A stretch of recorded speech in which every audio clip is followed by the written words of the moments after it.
Hello friends, एक बार फिर से स्वागत है आपका अपने यूट्यूब चैनल पर। आज की इस वीडियो में हम लोग डिस्कस करेंगे इकाई 9 सुविधा वंचित विद्यार्थियों की शिक्षा। हम लोगों ने इकाई 8 के जो भी इंपॉर्टेंट टॉपिक्स हैं, इंपॉर्टेंट पॉइंट्स हैं, उनको काफ़ी अच्छी तरीके से डिस्कस कर लिया है। देखिए, आप लोगों को इन बुक्स की समरी हर यूट्यूब चैनल पर मिल जाएगी, या आप लोग इसके लिए बुक भी परचेज़ कर सकते हैं। वहाँ पर आपको पूरा ये जो ग्रंथ है, जितने भी पेजेस रहते हैं एक इकाई में, वो सारे आपको मिल जाएंगे उन बुक्स के माध्यम से। लेकिन हम लोगों को क्या करना है, उन चीज़ों को पढ़ना है जो कि आपके एग्ज़ाम के लिए इम्पॉर्टेंट है। तो इन वीडियोज़ के माध्यम से मैं आप लोगों को वही चीज़ें बताती हूँ जो आपके एग्ज़ाम के लिए इम्पॉर्टेंट है। उन टॉपिक्स को मैं हाईलाइट कर देती हूँ, जिससे आप लोगों को पता चल सके कि आप लोगों को कौन सी चीज़ें पढ़नी है। साथ ही अगर आप लोग बताएंगे तो ये हाईलाइट की हुई PDF भी हम आपको प्रोवाइड करा देंगे, अपने टेलीग्राम चैनल पर डाल देंगे, तो आप लोग वहाँ से इनको डाउनलोड कर सकते हैं और जो भी हाईलाइटेड टॉपिक्स हैं उनको आप लोग पढ़ भी सकते हैं।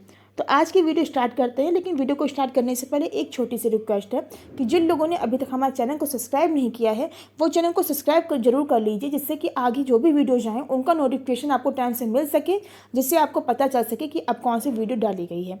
तो चलिए स्टार्ट करते हैं आज की वीडियो। इकाई 9 नाम क्या है कि सुविधा वंचित विद्यार्थियों की शिक्षा जो है वो किस तरीके से दी जाती है।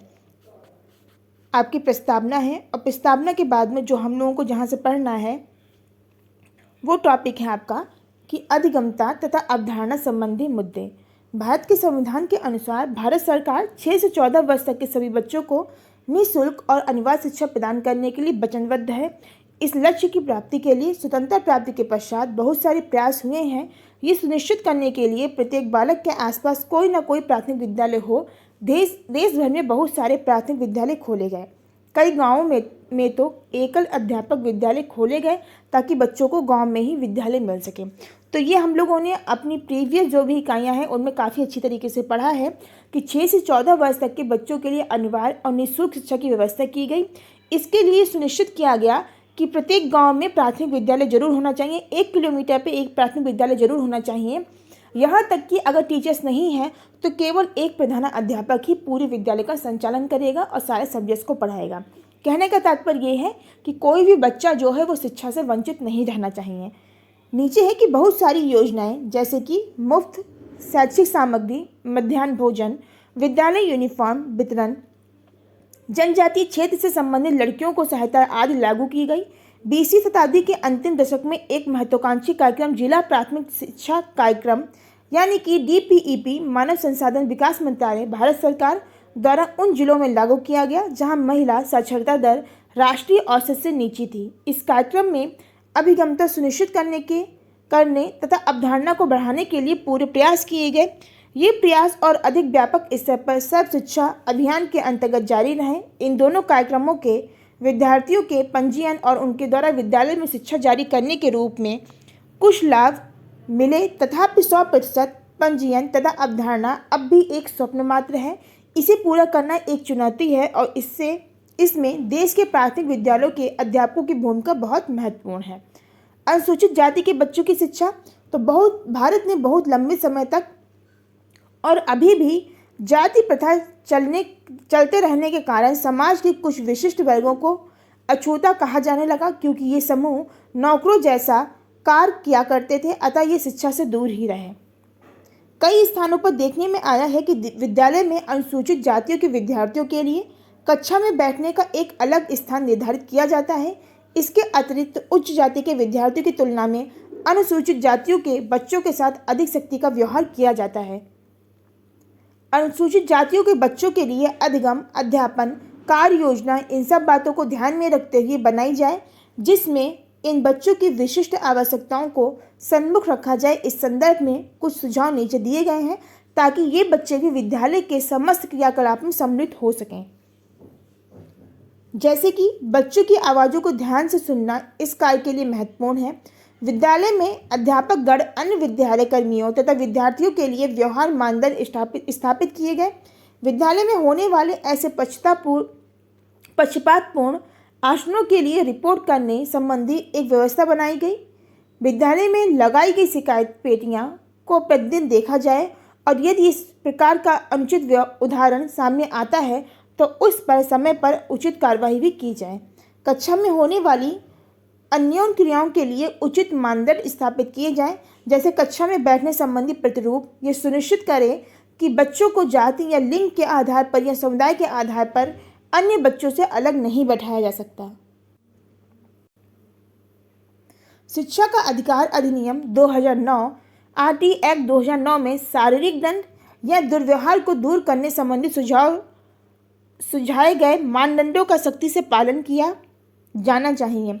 ऐसे जिलों में जहां अनुसूचित जाति के बच्चों की संख्या अधिक हो, पर्याप्त मात्रा में आधारभूत सुविधाएं प्रदान करना अनुसूचित जाति के बच्चों में शिक्षा को बढ़ावा दे सकता है। अनुसूचित जनजातियों के बच्चों की शिक्षा। तो जनजातीय लोगों के कल्याण की चिंता संविधान के अनुच्छेद 46 में प्रतिबंधित हुई है, जिसके अनुसार ये स्पष्ट है कि इन लोगों के शैक्षिक तथा आर्थिक विकास का दायित्व राज्य का है। अनुसूचित जनजातियों के लोगों को भी विद्यालय तथा उच्च शिक्षा प्राप्ति में विशेष प्रोत्साहन दिए गए हैं। डीपीईपी के अंतर्गत जनजातीय समुदाय के विद्यार्थियों को आकर्षित करने और उन्हें नज़दीक के विद्यालय में भर्ती कराने तथा उनकी पढ़ाई को विद्यालय की पढ़ाई खत्म होने तक जारी रखने का विशेष प्रयास किए गए हैं। जनजातीय बच्चों को विद्यालय में आकर्षित करने के लिए तथा उन्हें वहां विद्यालय में बने रहने के लिए विशेष तरीकों की आवश्यकता है। इनमें से कुछ विशेष तरीके जो हैं वो यहाँ पे बताए गए हैं, जैसे कि उनकी पाठ्य पुस्तकें प्राथमिक शिक्षा के पहले वर्षों में उनकी मातृभाषा में हो, जहाँ वे क्षेत्रीय भाषा को नहीं समझते। यानी कि जो उनकी पाठ्य पुस्तकें हैं वो उनकी मातृभाषा में होनी चाहिए, क्योंकि वो उस टाइम क्षेत्रीय भाषा को नहीं समझते। अध्यापकों के प्रयोग के लिए सेतु भाषा सूची जनजातीय क्षेत्रों के प्रत्येक विद्यालय में आंगनबाड़ी तथा बालवाड़ी या क्रैचेस की स्थापना, ताकि उनकी लड़कियों को छोटे बच्चों को रखने की आवश्यकता ही ना पड़े। गैर जनजातीय अध्यापकों के लिए जनजातीय क्षेत्रों में काम करने में सक्षम होने के लिए विशेष प्रशिक्षण दिया जाए, जिसमें जनजातीय बोली का ज्ञान भी सम्मिलित हो। जहां शिक्षा गारंटी योजना की सुविधा हो, उसे नियमित विद्यालय में परिवर्तित करना। वैकल्पिक तथा नवाचारी शिक्षा घटक के अंतर्गत विद्यालय से बाहर के बच्चों के लिए विशेष मुख्यधारा कैंप और महिला समशक्ति जैसे नवाचारी फंड से अध्यापन। इसके साथ ही यहाँ पर एक टॉपिक है कि आश्रम विद्यालयों के लिए गुणवत्ता संशोधन कार्यक्रम। ये क्या है, थोड़ा सा हम लोग इसके बारे में पढ़ लेते हैं।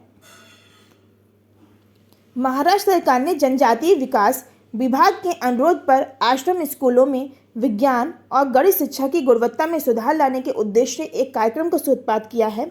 आश्रम विद्यालय, जहां यह परियोजना आरंभ की गई, प्राचीन भारतीय गुरुकुल पद्धति पर आधारित विद्यालय हैं, जिनका उद्देश्य विद्यालयों के उपेक्षित जनजातीय वर्ग को शिक्षित करना है। तो आप लोगों के लिए इतना जानना जरूरी है कि जो आश्रम व्यवस्था है, आश्रम विद्यालय है, वो गुरुकुल में जिस तरीके से शिक्षा दी जाती थी उसी पर आधारित है। और इसका उद्देश्य क्या है, तो इसका उद्देश्य ये है कि विद्यार्थियों के उपेक्षित जो जनजातीय वर्ग हैं उन पर फोकस करना है। जनजातीय वर्ग को शिक्षित करना आश्रम विद्यालयों का मुख्य उद्देश्य है।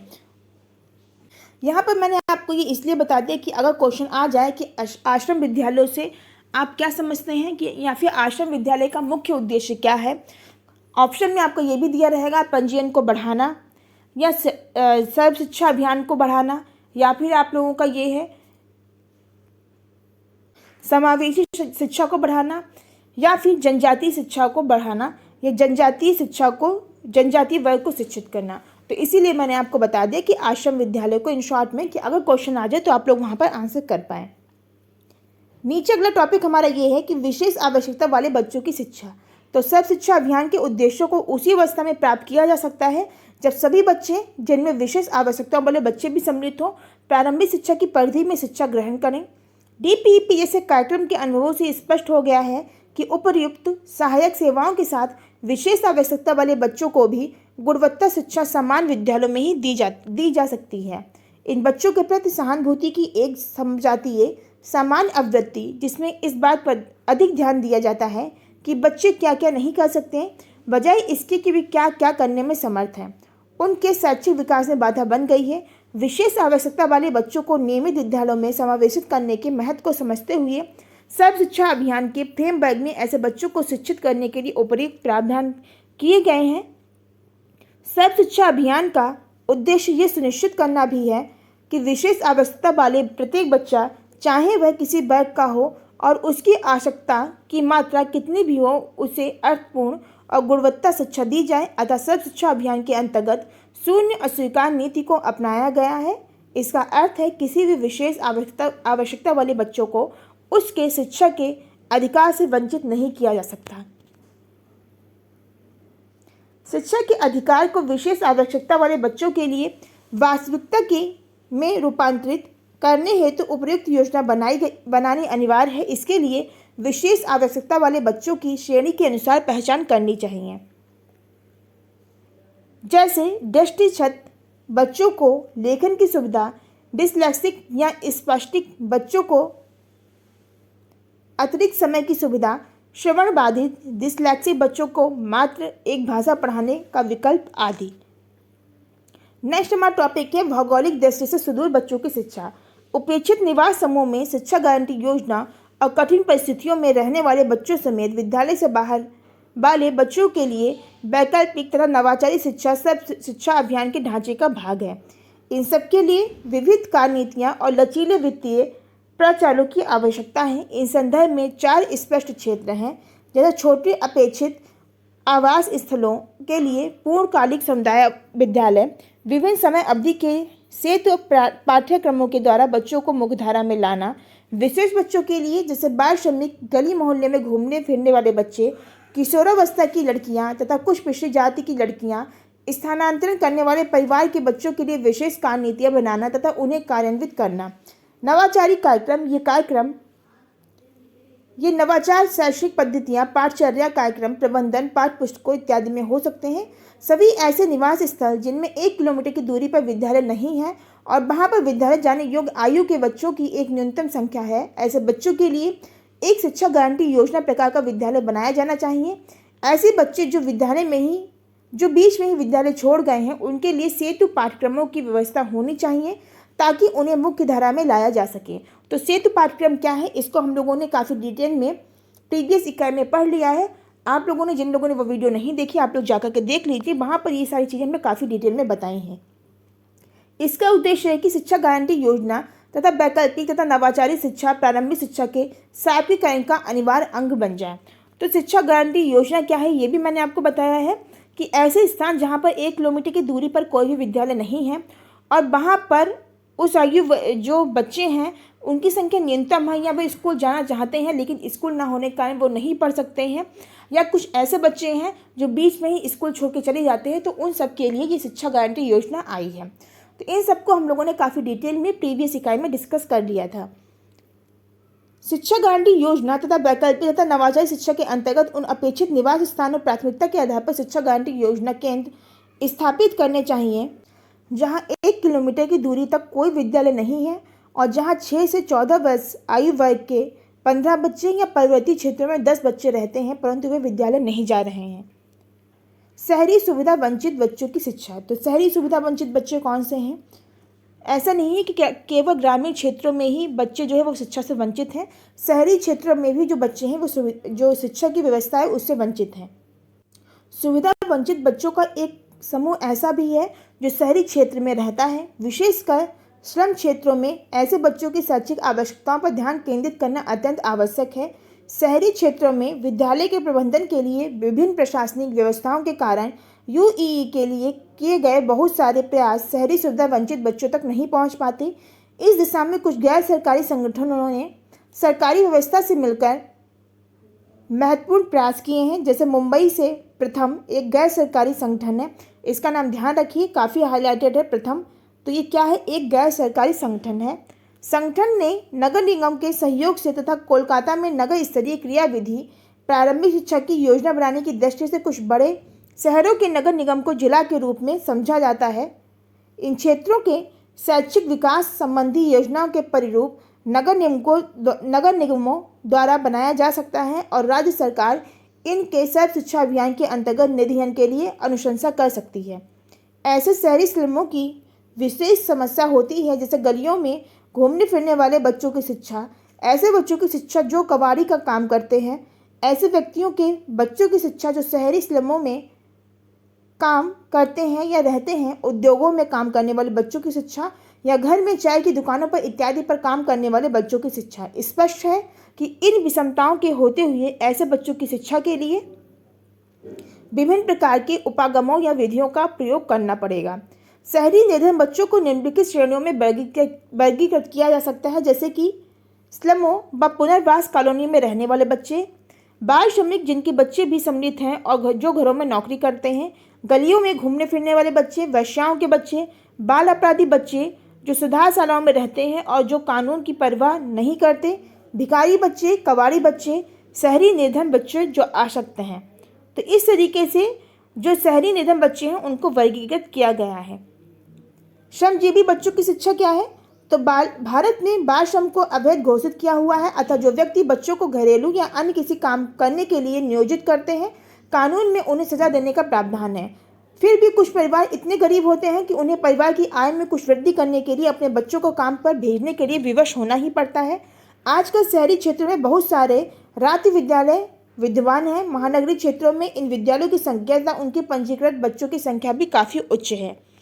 यानी कि जो बच्चे दिन में कार्य करते हैं उनके लिए रात्रि विद्यालय खोलेगा कि वो लोग रात में जाकर के वहाँ पर शिक्षा ग्रहण कर सकते हैं, क्योंकि पेरेंट्स की भी मजबूरी है, उनको अपना जीवन यापन करने के लिए या आय जो है उसमें वृद्धि करने के लिए अपने बच्चों को भी अपने साथ काम पर लगाना पड़ता है। तो ऐसे अभिभावक अपने बच्चों को रात्रि विद्यालय में शिक्षा ग्रहण करने के लिए भेजते हैं।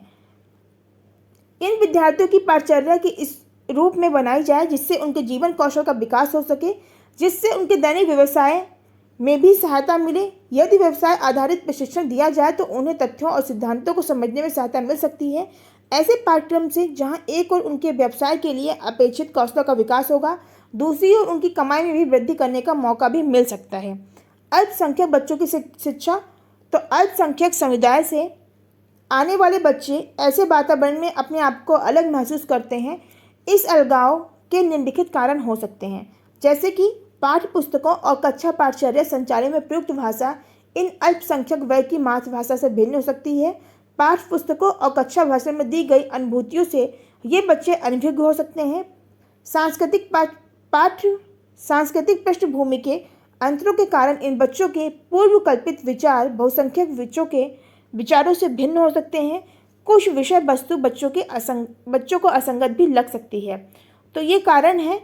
शैक्षणिक सहायता प्रणाली क्या है?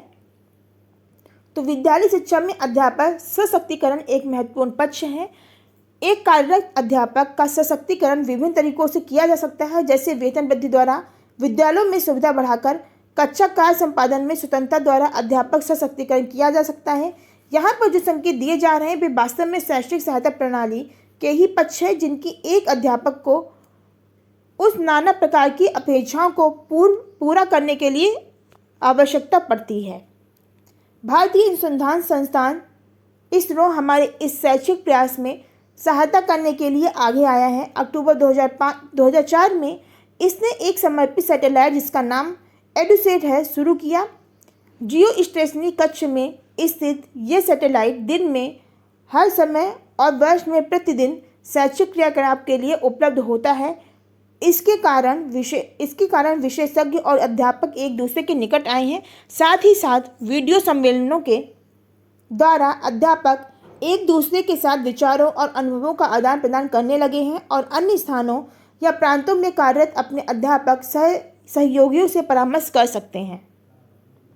विद्यालयों के लिए मुक्त शैक्षिक संसाधन परियोजना। होमी भाभा विज्ञान केंद्र, जो विज्ञान तथा गणित की शिक्षा के लिए Tata institute of fundamental research का एक राष्ट्रीय केंद्र है, ने हाल ही में निःशुल्क ज्ञान संसाधन विकसित करना प्रारंभ किया।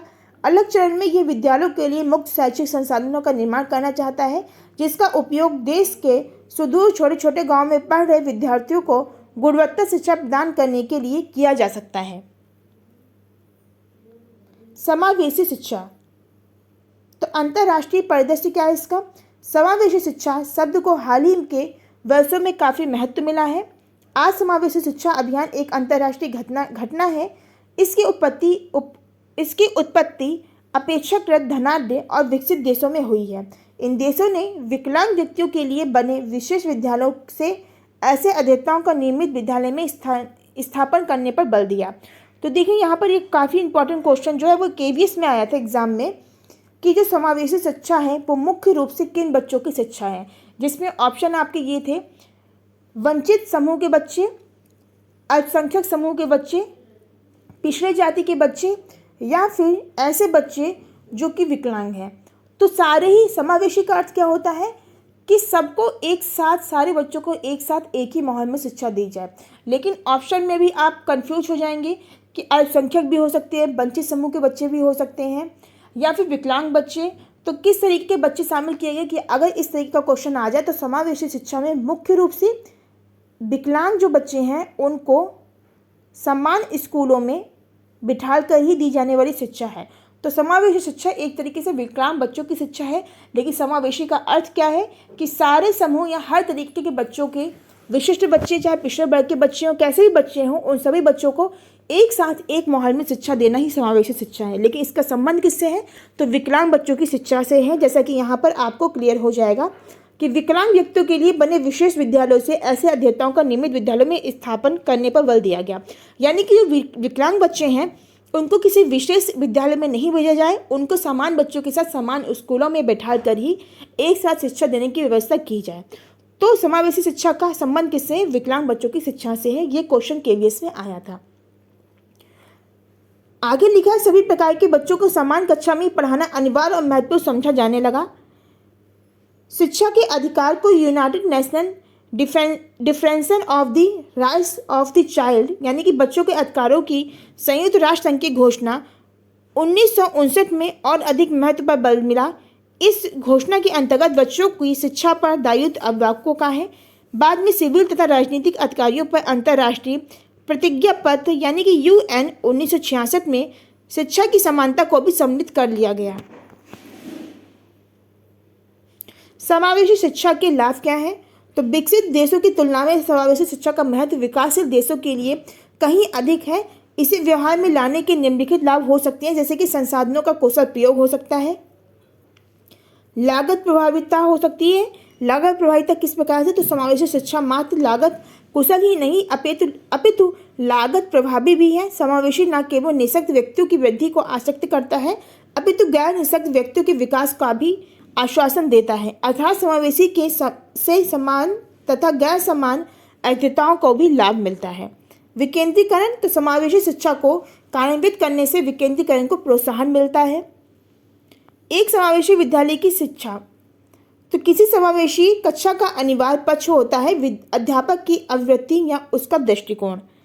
अध्यापक को यह अनुभव करना चाहिए कि अध्येता में विविधता का पाया जाना अपरिहार्य है और प्रत्येक की आवश्यकता तथा अपेक्षाएं अलग अलग होती हैं। इन विविधताओं को ध्यान में रखते हुए अध्यापक को चाहिए कि वह ऐसे भौतिक और मनोवैज्ञानिक वातावरण उत्पन्न करें जो सभी बच्चों के विकास को पोषित करने में सहायक हो। ऐसे सहायक वातावरण में प्रत्येक को आगे बढ़ाने का अवसर भी मिल सकता है। विद्यालयों में बाल अधिकारों को सुरक्षित रखना, तो मार्च 2007 में बच्चे के अधिकार के संरक्षण के लिए राष्ट्रीय आयोग की स्थापना हुई। काफ़ी इंपॉर्टेंट है, इसको ध्यान रखिएगा। NCPCI की स्थापना कब हुई, यानी कि बच्चों के अधिकारों के संरक्षण के लिए राष्ट्रीय आयोग की स्थापना कब हुई? तो 2007 में हुई। ये सन कई बार एग्जाम में पूछी जा चुकी है। यह आयोग संसद द्वारा पारित अधिनियम 2005 प्रोटेक्शन ऑफ चाइल्ड राइट्स अधिनियम के अंतर्गत स्थापित किया गया। अंतर्राष्ट्रीय कानून के अनुसार एक बच्चे से अभिप्राय कोई मानव जीव जिसकी आयु 18 वर्ष से कम है, बच्चे की परिभाषा सार्वभौमिक रूप से स्वीकार्य है और UNCRC द्वारा दी गई है और ये भारत में भी स्वीकार्य है। यही कारण है कि 18 वर्ष की आयु से ऊपर के बच्चों को मताधिकार और उनका ही ड्राइविंग लाइसेंस भी बन सकता है। यानी कि जो बच्चा 18 साल से ऊपर है वही वोट डाल सकता है और उसका ही ड्राइविंग लाइसेंस बन सकता है। भारत का संविधान सभी बच्चों को कुछ अधिकारों की गारंटी देता है। ये है 6 से 14 वर्ष के सभी बच्चों को निःशुल्क और अनिवार्य प्रारंभिक शिक्षा का अधिकार, यानी कि ये किस में दिया गया है? तो अनुच्छेद 221A में दिया गया है। 14 वर्ष की आयु तक खतरनाक नियोजन से सुरक्षा का अधिकार को प्रयोग किए जाने तथा आर्थिक आवश्यकताओं के कारण ऐसे व्यवसायों में जाने से जो उनकी आयु या ताकत के लिहाज से उपयुक्त ना हो, उनकी सुरक्षा का अधिकार जो अनुच्छेद 39E में है। इसके अतिरिक्त उनके अधिकार भारत के किसी भी नागरिक के अधिकार के समान है, चाहे वह प्रौढ़ हो, पुरुष हो अथवा स्त्री हो। जैसे कि समानता का अधिकार अनुच्छेद 14 में है, अनुचित भेदभाव या अनुचित पक्षपात के विरुद्ध अधिकार, व्यक्ति स्वतंत्रता तथा उचित कानून प्रक्रिया का अधिकार अनुच्छेद 21 में, समाज के कमजोर वर्गों को सामाजिक अन्याय तथा सभी प्रकार के शोषणों से बचाए जाने का अधिकार जो अनुच्छेद 46 में है। तो ये जो अनुच्छेद है और इसमें किस बारे में बात की गई है ये भी काफ़ी इंपॉर्टेंट है, इनको आप लोग एक बार ध्यान से और देख लीजिएगा। ये सुनिश्चित करना एक विद्यालय अध्यापक का दायित्व है कि विद्यालय के बच्चों के अधिकारों का सही तरीके से सुरक्षा हो और उनके साथ विद्यालय परिसर में कोई अन्याय ना हो। तो ये थी हमारे आज की इकाई, जिससे हम लोगों ने कुछ बहुत ही इंपॉर्टेंट जो टॉपिक्स हैं उन पर डिस्कस किया। आज की वीडियो में बस इतना ही। वीडियो पसंद आया तो वीडियो को लाइक करिए, शेयर करिए। मिलते हैं नेक्स्ट वीडियो में, तब तक ख्याल रखिए, खुश रहिए। Thank you.